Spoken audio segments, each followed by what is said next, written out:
Ce sont les premières images du président nigérien déchu Mohamed Bazoum, retenu prisonnier depuis le coup d'État du 26 juillet. Il a rencontré une délégation ouest-africaine. Arrivée samedi à Niamey, elle tente toujours de trouver une solution diplomatique à la crise au Niger.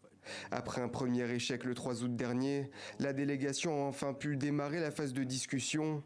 Elle s'est entretenue avec le chef des putschistes, le général Abdourahmane Tiani, qui convoque un dialogue national inclusif. Dans ce cadre, les forces vives qui y seront conviées s'attelleront dans un délai de 30 jours à formuler des propositions concrètes devant conduire 1. À définir les principes fondamentaux devant régir notre transition. 2.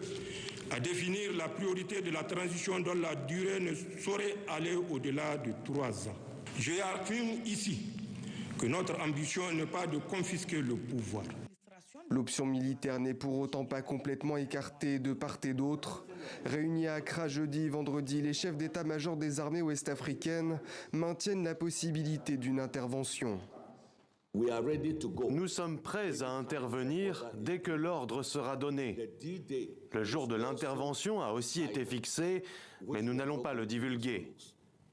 Il n'y aura plus de réunion des chefs d'état-major. Un scénario auquel les militaires au pouvoir disent être préparés.